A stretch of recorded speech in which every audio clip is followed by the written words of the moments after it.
जब किसी व्यक्ति के ऊपर छोटे मुकदमे दर्ज किए जाते हैं, छोटे मुकदमे यानी ऐसे कहने को ऐसे मुकदमे जिनमें 7 साल या 7 साल से कम की सज़ा है, उनको हम लोग छोटे मुकदमे कहते हैं और बड़े मुकदमे से मतलब ये है कि जिनमें 7 साल से ऊपर सज़ा है।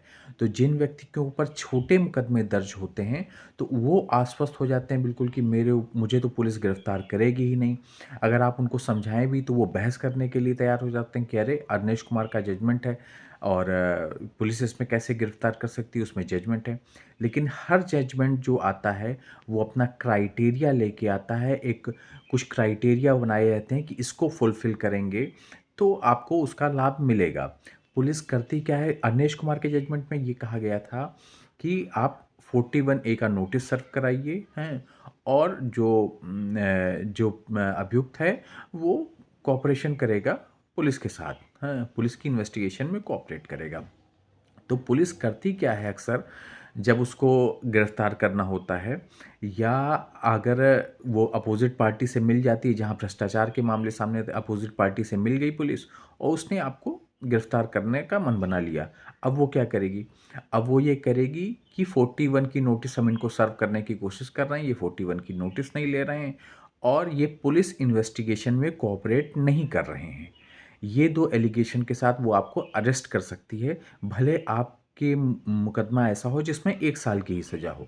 अगर पुलिस गिरफ़्तार करने पर आ गई और आपने अपना प्रोटेक्शन नहीं ले रखा है, अगर आपने अपना बचाव नहीं कर रखा है, तो आप गिरफ़्तार हो जाएँगे, ये पक्का मान के चलिए। भले अगर आपको लगता है कि पुलिस नहीं गिरफ़्तार कर सकती खाली, तो वो क्राइटेरिया जो होता है, जो हर किसी भी रूल्स या रेगुलेशन या कोई भी ऑर्डर होता है, कोई भी नियम बनाया जाता है, उसके साथ एक क्राइटेरिया दिया जाता है। तो वो क्राइटेरिया में कमी निकाल कर वो आपको गिरफ़्तार कर सकते हैं। अब आपको बचाव कैसे करना है? आपको इसमें राहत मिलेगी आपके उच्च न्यायालय से, आपके हाई कोर्ट से। जब आप हाई कोर्ट में एफआईआर क्वैशिंग की रिट करते हैं। एफआईआर क्वैशिंग की रिट यानी एफआईआर को ही रद्द करने के लिए रिट। अब इस रिट को करने से आपका नुकसान कोई नहीं है, जबकि कुछ ना कुछ फ़ायदा आपको इसमें मिलने की संभावना प्रबल है। अब क्या आप अगर आपका बिल्कुल ही वेग एफआईआर है, बिल्कुल गलत एफआईआर है, बिल्कुल झूठी एफआईआर है, ब्लंडर है बिल्कुल, हाँ, तो हाई कोर्ट आपका एफआईआर ही रद्द कर देगी, तो मुकदमा ही खत्म। अगर ये चीज़ आपको नहीं मिलती है, तो आप वहाँ कोर्ट में कह सकते हैं कि हमको अवनीश कुमार की जजमेंट की लाइट में हमको डायरेक्शन दे दीजिए। तो वो आपको डायरेक्शन दे देंगे और वो लिख के दे देंगे, भाई ये आदमी हाई कोर्ट में आके कोऑपरेट करने को तैयार है, तो भाई वो मानेंगे कि हम जब ये हाई कोर्ट में आके कोऑपरेट करने को तैयार है, तो पुलिस से क्यों नहीं कोऑपरेट करेगा?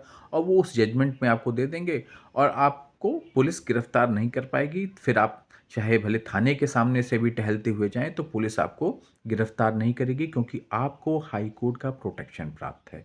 इसलिए कुछ लोग जो ये सोचते हैं कि हम बिना प्रोटेक्शन के ही 7 साल से कम की सज़ा में कहाँ पुलिस गिरफ्तार करती है, लेकिन अगर पुलिस मन बना ली या भ्रष्टाचार के माध्यम से अपोज़िट पार्टी से कहीं से मिल गई, तो आपको वो अरेस्ट कर लेगी क्राइटेरिया में कमी निकालते हुए। इसलिए छोटे ही मुकदमे भले हों, भले वो 7 साल से कम के मुकदमे हैं, लेकिन आप प्रोटेक्शन ज़रूर ले लें, ये आपके लिए ही लाभप्रद है।